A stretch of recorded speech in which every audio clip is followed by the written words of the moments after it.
Top star.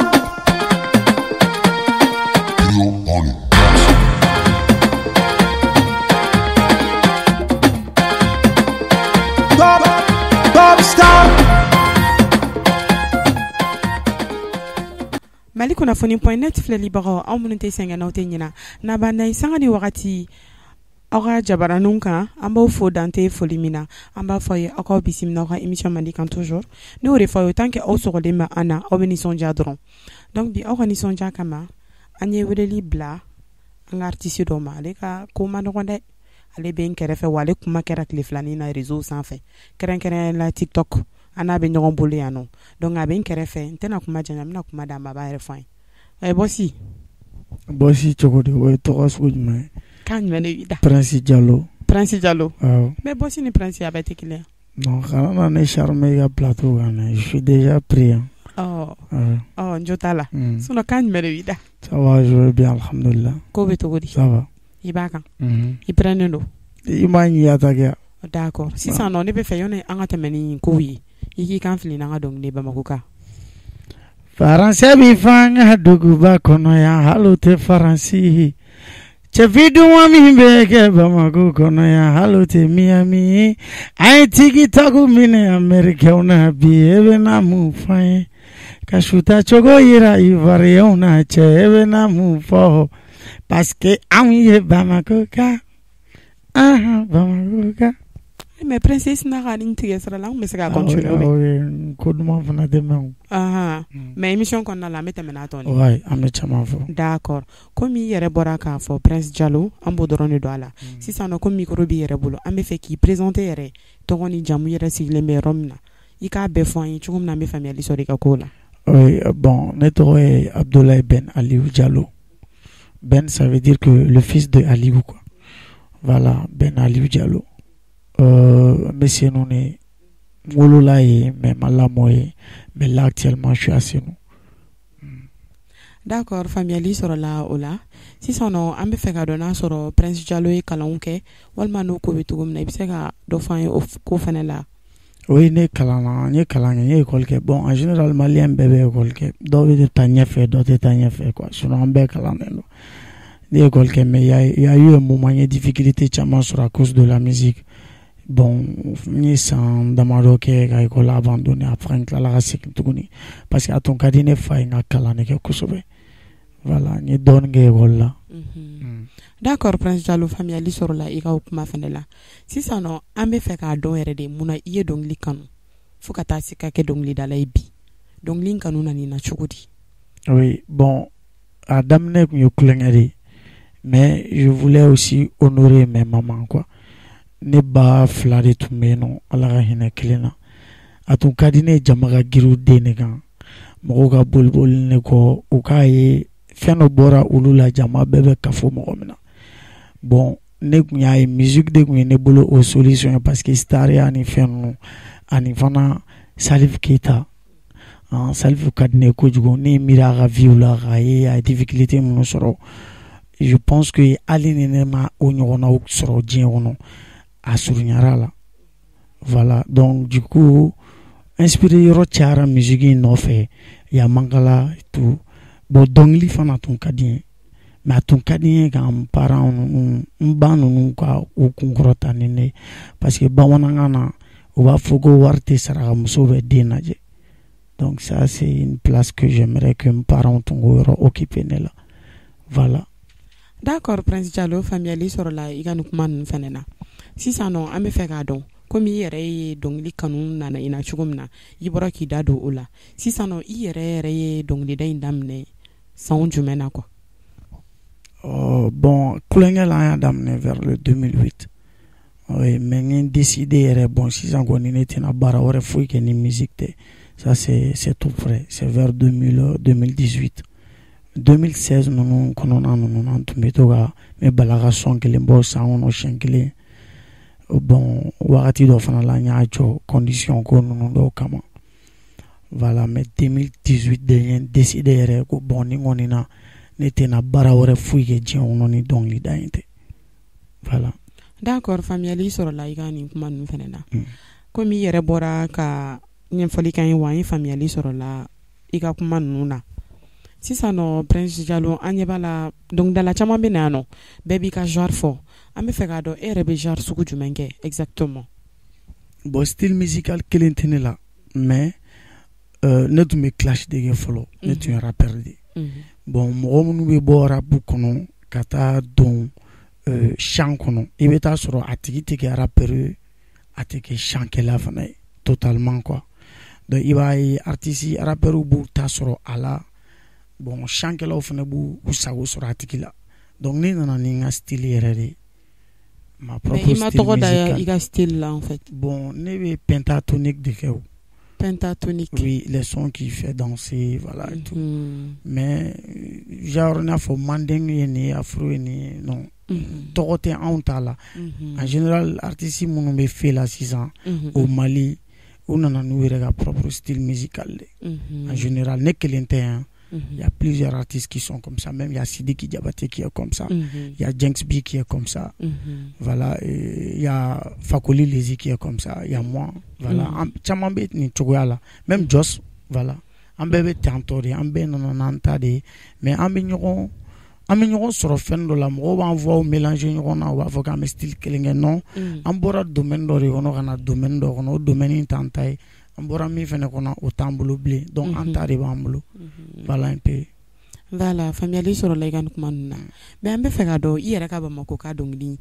ye sanga kɛ dɛ i yɛrɛ b'a ko bɛɛ kalama dɔnkili mana tɛmɛ yɔrɔ o yɔrɔ dɔnkili de bɛ jouer wa dɔnkili jara ka di mɔgɔ ye mais dɔnkili yɛrɛ idée nana i na cogo di. Bon mɔgɔw de y'a réclamé parce que ko ne ma ko ne focaliser len no senu ne kan m'a f'i ye ne ka objectif tun tɛ ka kɛ star ye et tout. Ne tun bɛ fɛ dɔrɔn parents kun content n b'a ka ye mɔgɔw bɛ girin a den kɔ voilà parce que a sɛgɛnna ne nɔfɛ tu vois donc j'aimerais que fɔlen ninnu kana kɛ quoi donc ne ka objectif tun ye dɔrɔn o yɔrɔnin de bon dugu kelen b'o ɲa quoi senu dɔrɔn tun b'o ɲɛnabɔ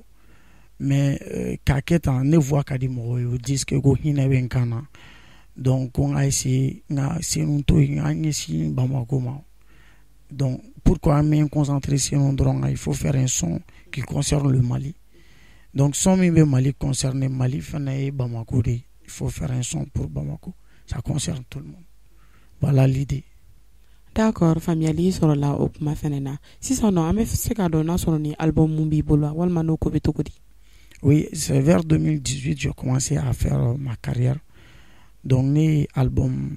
d'Amneni Senunga Dene. Senunga Den yɛrɛ de album titré premier morceau ye Senunga Den boni tɔ in bɛɛ de b'a kɔnɔ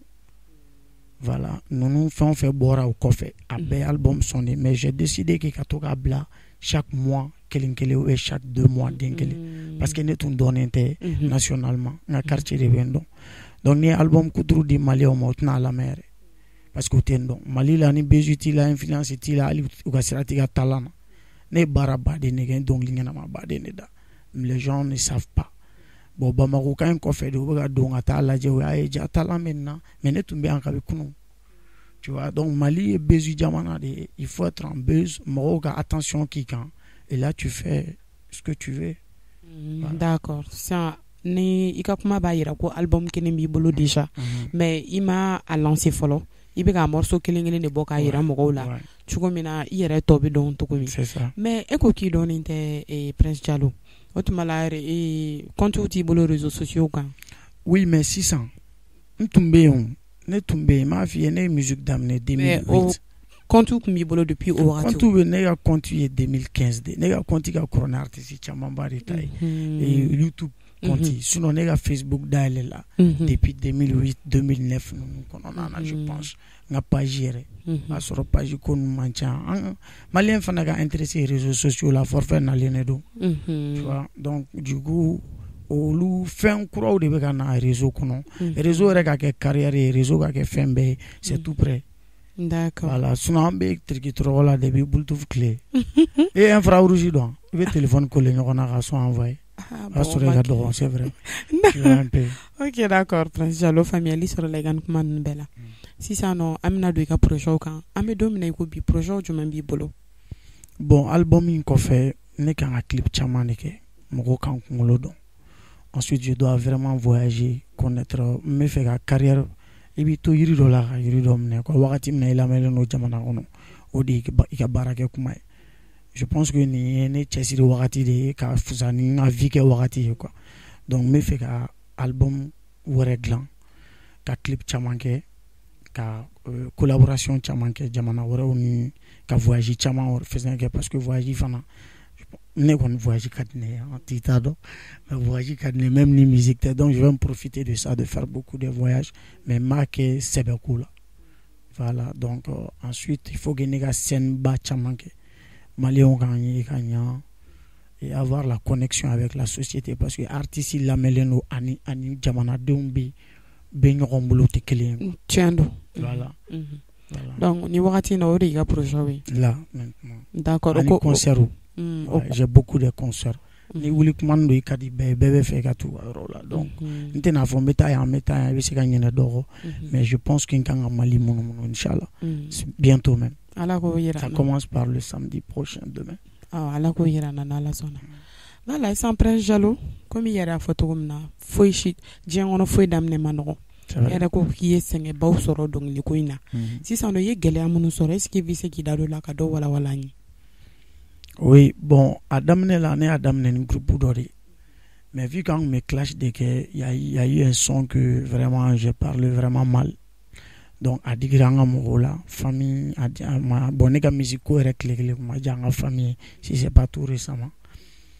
donc au côté là ne sɛgɛnna donc voilà n ye wagati dɔ kɛ ka sokɔnɔna yɛrɛ to yen je passais la nuit dehors n bɛ si poste de la n b'a fɔ senugaden na. Mais parents kun ye gɛnni de kɛ wa walima ma gɛn totalement mais n bɛ siran fɛn dɔ kun b'a la parce que i b'a dɔn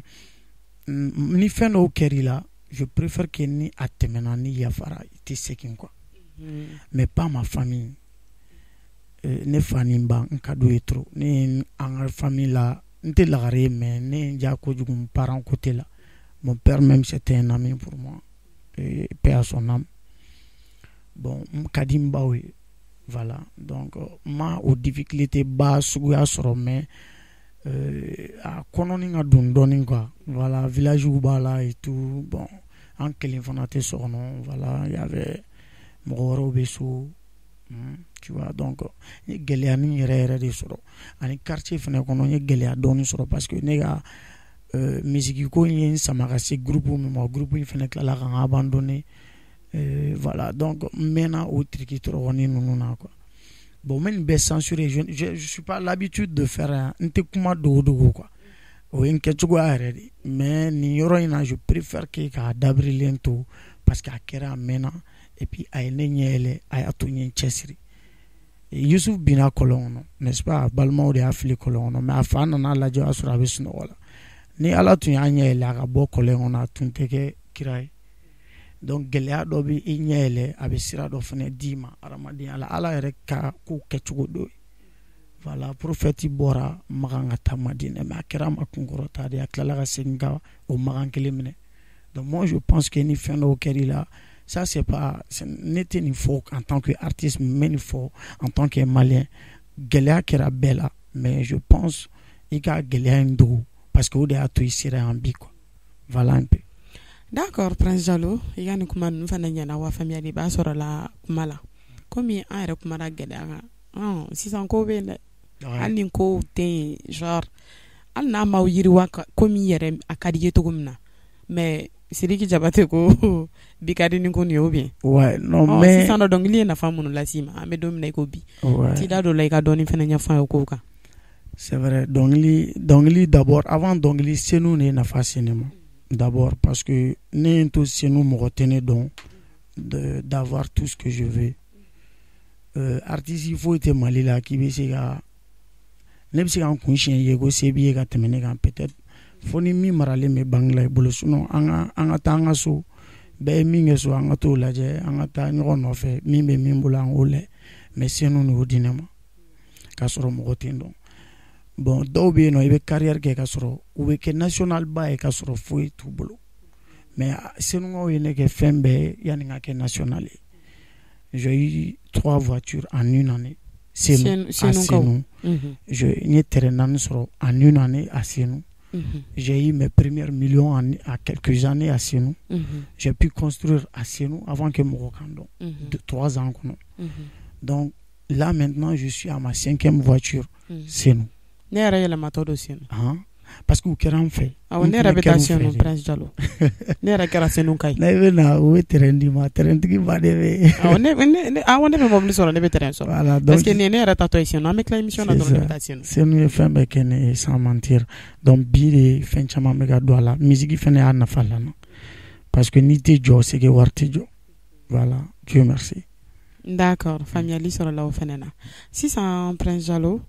ma fongo absira ke genre kuma ka gɛlɛn quoi n'an kumara a bɛ se ka kɛ an bɛ don dɔw gasi la donc an bɛ yafa deli mais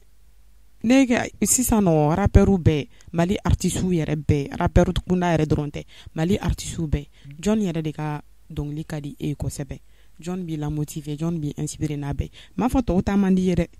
mais bolofa bɛ John ta kan e ka côté la mɔgɔ saba olu ye John kɔrɔbalenw na mɔgɔ saba denmisɛnninw fana na mɔgɔ saba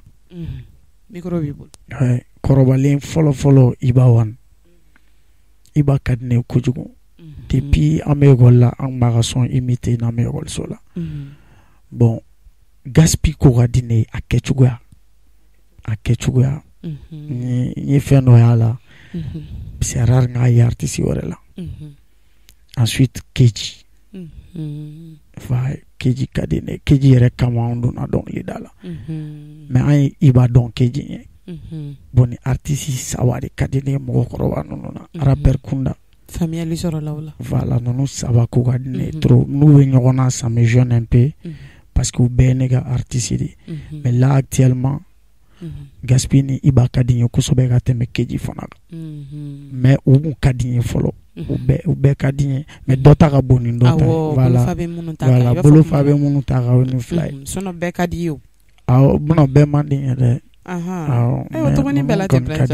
mɔgɔ tɛ se ka bɛɛ kanu d'accord e ko i dɔgɔnin kunda bon n ka génération fana la Fakoli Lezi mɔgɔw t'a a jate minɛ mais an ka style la il est numéro 1 sanga ye ala ta de yɔrɔ c'est rare artiste ɲɔgɔn k'i sigi k'a fɔ ko dɔ bɛ se ni ye ne tɛ hasidiya fɛ mais a bɛ se dɔnkili da la peut-être a ka don ma na de mais a bɛ se dɔnkili da la trop bon ensuite Jenks aussi il est bien il y a Van Guitar aussi que j'aime beaucoup Van Guitar malgré que ne b'a tant mais je l'aime beaucoup ne t'a ye côté musical le mais hadamadenya yɛrɛ la u ka di ne ye quoi ne bɛ se ka i tan ka sɔrɔ i ka di ne ye d'accord faamuyali sɔrɔ la o fɛnɛ na voilà komi sisan nɔ ka milieu kɔnɔna ma nɔgɔn toujours i yɛrɛ bɔra ka kuma i ye rappeur ba saba tɔgɔ fɔ sisan nɔ olu bɛɛ ka di ye mais olu bɛ kɛlɛmisɛnninw na bɛɛ b'a kalama rap in kɔnɔna ma nɔgɔn don o don clash ninnu ni clash c'est bien mais exagérelen fɛnɛ ma ɲi nɔ i m'a ye sisan nɔ komi i yɛrɛ bɛ yan nɔ conseil jumɛn b'i bolo k'a lase tɔgɔ ma cogo min na prise de conscience bɛ se ka na bon yanni ne ka conseil di artistes ma clash ko la ne bɛ conseil di an lamɛnbagaw de ma an ka clash ko la parce que aw tɛ musique dɔn ka tɛmɛ anw kan anw de bɛ dɔnkili da clash c'est bien clash musique tagacogo de don dɔnkili yɛrɛ domaine dɔ de don dɔnkili tɔgɔ dɔ de don a trophée bɛ yen meilleur clasher ni clash tɛ kɛ jamana kɔnɔ a trophée bɛ kɛ cogo di domaine dɔnkili ye i b'a fɔ classe kɔnɔna de maître min bɛ don ka anglais kɛ o ka di dɔ ye dɔ bɛ français de fɛ anw bɛ ten tɔ de anw bɛ na dɔnkili da aw ye aw ka aw ta ka bɔ a kɔnɔ mais min fana b'anw ka classe juguya aw yɛrɛ kelen de aw de kelen bɛ tila ka na fɔ tuguni k'anw ka classe dabila tu vois un peu si n'anw fila ye publication dɔ kɛ sisan supposons sisan ne ka artiste dɔ lajɛ ka kuma dɔ fɔ a ma n ka page kan a ka fanu b'a wele k'a fɔ a ye a bɛ ne répond ne yɛrɛ ka fanu bɛ tila k'a fɔ ne ko ne ka n'a to yen bon o fan kelenw de bɛ tila k'ale fana wele k'ale ka na ne to yen olu mɔgɔ kelenw de bɛ tila ka na tuguni k'an k'a dabila ça c'est quoi donc du coup u ka o bɔ a la quoi public tɛ malien artiste bolo an bɛɛ bɛ ɲɔgɔn sɔrɔ palais de la culture la ne bɛ bɔ sisan bɛɛ bɛ kule Jɔs Saramani bɛ bɔ bɛɛ o jama kelen de bɛ kule Jenks bɛ na o kelen de bɛ kule Aliba Montana Manana donc nous on n'a pas de public. Vous aimez la musique, vous n'aimez pas les artistes. C'est ça le défaut. Il faut aimer la. Si besoin on a artistes ou fait, on koko damele carré qu'on a ante photo tana mais ça il faut que t'aimes ça. On nata moula, on nata artiste là. On va donc li fait mais anta RF au début malila. Ce n'est pas artiste manake choko affili là ou ama fili ibako. O de iba jani. Iba ga nous fier quand sangla ja va faut kayaje. C'est ça. Tugu ga artiste ko ka kanu kana kanu ga donc li kama quoi. Malembe donc li de fait ou te donc li la fait. Donc en un domaine fena kono ga du an yɛrɛ dama bɛ ɲɔgɔn wele k'an bɛ clash kɛ n'a ka d'an ye aw bolo k'an bɛ kɛlɛ la ka sɔrɔ anw ka di et puis aw bɛ sunɔgɔ su fɛ o y'an wuli heure de donc an bɛ ko caman kɛ su fɛ o b'a sɔrɔ aw dalen don aw tɛ fɛn kalama ni dugu jɛra de an b'o publier aw bɛ wuli fana n'aw ka téléphone dɔw yɛrɛ tɛ baara kɛ baarayɔrɔ la anw lajɛli fɛ faut travailler an b'an ka baara de la non man ka baara ayi secret caman fɔ ne b'o fɔ o tɛ n da jɛni moi je suis quelqu'un qui ne ment pas ne tɛ star ya dɔn tɛ n sigi plateau kan ka kuma yɛlɛma an ka baara kɛcogo de ye nin anw yɛrɛ bɛ ɲɔgɔn wele ka ɲɔgɔn tan petit Guima ne a clashé ngo comédien kɛ ye shisha min ka b'a la les gens pensent que ne a clashé de or que ne a défendu a tun bɛ kaso de la ani a ka théâtre dɔ bɛ yen nɔ tan ko ani Tijani bɛ min kɛ o tun jɔra de complètement Guima tun jɔra de donc j'ai vu que Guima tɛ se ka jɔ tan parce que Guima taara kaso la ka sɔrɔ a bɛ basiba de la a bɛ ka baaraba de kɛ a ka filimu yɛrɛ tun bɛ dɔw y'a namara il faut que ne ka mɔgɔ hakili jigin Guima la de fo ka taa fɔ a bɔra mɔgɔ kana ɲinɛ a kɔ donc ne magara la mais dɔw b'o kɛ clash ye amalidam dɔ bɛ Guima wele sisan ko ne y'a clashé mais Guima sait très bien que an y'a kɛ kun min na ne de taara a lajɛ kaso la ne taara Guima lajɛ kaso la ka taa Sidiki lajɛ kaso la ne bɔra o kaso kelen kɔnɔ ka bɔ Guima lajɛ kaso yɔrɔ la ka na Guima clashé c'est qu'on bɛnna fɛn dɔ la ne de y'a dɔn min k'a ye a yɛrɛ tun t'a kalama a bɔlen ne y'a fɔ a ye n ko n ka cɛ j'ai fait quelque chose pour que n'i nana i k'a sɔrɔ i b'i ka trône na toujours i kana bin je fais ça j'ai clashé Van Guitar mais ne y'a kɛ mun na depuis 2018 fo bi Van bɛ ka album kɔnɔ chaque jan chaque bolo chaque tɛ ka album di Van ma maliyɛnw bɛ ka ɲinɛ Van kɔ il faut que ne k'a temps parce que je suis à l'actualité maintenant je suis l'artiste du moment ne kuma n'i kan mɔgɔ hakili bɛ jigin la donc ça va maintenir Van au sommet jusqu'à ce que a ka album kana ou bien a ka son kura dɔ kana mais ni i y'o ta k'o kɛ kɛlɛkɛko ye ne b'i lamɛn i t'anw ka domaine dɔn de anw de b'a dɔn an b'a kɛ cogo min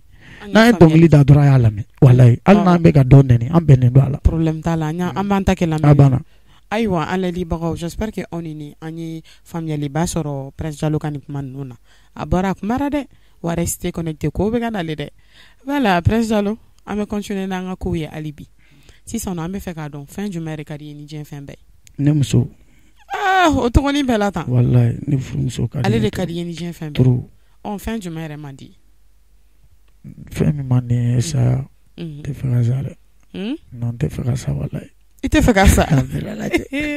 ayiwa malheureusement nous on ne veut rien contre ça voilà c'est la donc kɔrɔ ne goya ni fɛn tɛ an bɛ dugawu dɔrɔn de kɛ ala ka genre hali n'a bɛ kɛ san ala ka a janya dɔɔnin quoi en fait a kana an ta an tɛgɛ ma sisan an kɔni bɛ se k'o dɔw de kɛ mais k'a fɔ k'i tɛ fɛn ayi o kɔrɔ n goya ye fɛn man ca parce que n ye fɛn min fɔ k'o man di ye c'est impossible o b'a jira ko foyi tɛ min man di o fana ye tiɲɛ voilà d'accord voilà Prince Jalo komi émission sera a kuncɛma yɔrɔ ma kumakan laban jumɛn b'i bolo k'a lase an ka layɛlibagaw ma bon an bɛ maliyɛn bɛɛ fo kuma ka gɛlɛn ne kɛcogoya de ye nin je suis quelqu'un de direct donc a bɛ se ka kɛ n ye fɛn dɔ fɔ a bɛ hali artistes tɔɔrɔ parce que n ye fɛn dɔ fɔ art kɔnɔ min tɛ bɔ kɛnɛma mais n'i ye ne wele plateau kan n'i ye kuma o kuma sara ne la ne b'o tiɲɛ fɔ o ye ne kɛcogoya ye je suis direct donc voilà et puis n bɛ aw ka téléso baarakɛla bɛɛ fo n bɛ yɛrɛ fo. Merci beaucoup. Interview, j'attaque des fois les gens. Ah non, on comprend. Donc voilà. Voilà, c'est pas grave.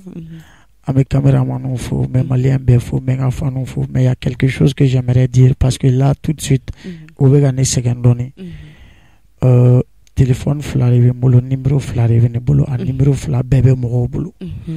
Ou à faut, comment comment faire WhatsApp, qu'à compter comment, il faut que la femme, en WhatsApp saturé les nedos. Donc ni nega numéro bi bolo SMS chima ou bien quand on les téléphones mais tiki jabi il y a des gens qui commencent à m'insulter à cause de ça ou ma jugo do forma j'aime pas parce que quand tu m'attaques je t'attaque fani ato la il faut me ibene ngari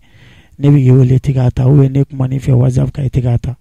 mais e mɔgɔ lankolon de filili yɛrɛ ma ou bien an bɛ ka kuma fɛ aw star ninnu tɛ kuma mɔgɔ fɛ ne t'o fɛ. Je suis le seul artiste qui fait live pendant 1 heure sur TikTok. Ne TikTok ne bɛ ka parce que ne b'a dɔn fan yɛrɛ bɛ sɔrɔ TikTok de kan. N'i bɛ ka live TikTok lajɛ i tɛ se ka don foyi kɔnɔ bilen i tɛ se ka don WhatsApp kɔnɔ i tɛ se ka foyi kɛ n'i ye appel fana ta a bɛ tigɛ mais mɔgɔw bɛ ne suit plus de 100 et quelques personnes en live n bɛ kuma la TikTok aw bɛ ne suit mais ne ka staff b'a fɔ ko n k'a dabila ko parce que ko i bɛ k'i mɔgɔw b'i ye kojugu i bɛ connexion kɛ ni mɔgɔw ye kojugu i bɛ appel numéro inconnu ta kojugu ni min ko k'a bɛ fɛ ka n'i lajɛ i b'a fɔ ko ka na ko n k'a dabila mais ce que j'ai dit à mes staff je vais dire ça ici aussi u k'a dɔn n'aw ma ne sɔrɔ dɔrɔn a k'a faamu ne bɛ aw yɛrɛ ka kɛlɛ de la ne ko ne de y'a to aw kɛra ne fɛ ne de ye n yɛrɛ su mɔgɔw la ne de y'a ɲini mɔgɔw ka ne kanu bi mɔgɔw bɛ ne fɛ ko ne k'an dogo mɔgɔ kelenw na ko n tɛ se n y'o de fɔ n ka staffu ye n'i ye n wele numéro inconnu na ni n tɛ sunɔgɔ la n b'a ta n'i bɛ fɛ ka n lajɛ n'i ye n wele ni n bɛ quartier min na n'i bɛ fɛ an ka ɲɔgɔn ye ni occupelen tɛ n b'a f'i ye n sɔrɔ yan n bɛ n ka live TikTok activé hali sini ni n ka mɔgɔw ka baro kɛ wa staffu tɛ ne ka appel ta n yɛrɛ de b'a ta donc téléphone 2 de bɛ ne bolo des fois n bɛ ka appel la dɔ la des fois ou bien occupelen don mais mɔgɔw k'a faamu ne wolo de ka kɛlɛ la star caman bɛ u ka artiste u ka manager de b'u ka appel ta manager tɛ ne ta dɛ ne de bɛ n ka appel ta ni kumana ne fɛ direct ne de don parce que malien ma deli ka mɔgɔ dɔ in n'a ni ɲɔgɔn cɛ o ma ɲi quoi ou bien e de ko mago tɛ ka manager la manager ka baara b'a d'a ma appel ta ye artiste yɛrɛ de n'i tɛ se a to yen c'est ça. D'accord, Prince Jalo, faamuyali sɔrɔla o fɛnɛ na. A banna. An kun ye ko dɔ kun tigɛ daminɛ la an t'o tɔni laban. Ouais, tiɲɛ don Bamakɔ kan mais son kura tun bɛ n bolo n bɛ fɛ ka freestyle an bɛ se voilà an bɛ se ka tɛmɛ ni o ye. Ok. I tɛ n wele kungo la ni kunna ka di u b'a fɔ ne prince ma ko jamala wuli ne prince ma i bɛ se k'a fɔ ko woyi woyi wayi cɛ i b'o caman fɔ sa o fɔ man gɛlɛn ne prince ma ye. Oui, oui. Ala ka wasa. Okay, jina o y'a fɔ n ye.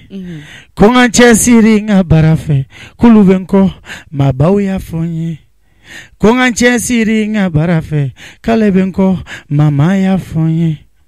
Ko n ka cɛsiri n ka baara fɛ k'ale bɛ n kɔ kabi n bɛ ka segelen se fo mɔgɔw kun bɛ ne minimiser depuis n bɛ lamɛn senu ni kelen ni pe ne filɛ ka Mali giri n kelen ni pe ne prince ma ɲi. Prince ma ɲi nɔ dugu ne prince ma ɲi tiktok prince ma ɲi. Prince ma ɲi. Faransa bi fɔ an ka duguba kɔnɔ yan hali o tɛ faransi o de ka di ye. N'i ma ne bonya kana na n dɔgɔya. Bamako an bɛɛ bɛ ɲɔgɔn dɔn Bamako sigi y'an ɲɛ don ɲɔgɔn na kamale ne de b'i sugu dɔn e nana salon tilema dere e tɔgɔ sɛbɛ he burama bile i sera anw ma yan ni gitari kelen ka fɔli kɛ bolo bɛɛ tun ye fɛn kelen e nana sikisɛ kɛ yan san kelen i nana i yɛrɛ kɛ waranin kelen donfini bɛɛ kun ye bɔgɔlan kelen ni ne dun filila i tɛ lakile ni nisɔn in tun ma ban ne b'i lakile. Voilà, Prince, merci beaucoup. Merci à Djara. L'émission sera voilà, Djara, Chamanta. Voilà, merci. Aïwa, en fait, libéraux, comme il y a un foyer, tout le monde habite, ne a foyer, ressortons en adorant. Parce que, Koudouma dama de Bekanadi. Ou l'adorant en bas foyer, restez connectés sur Malikonafoni. À Danido.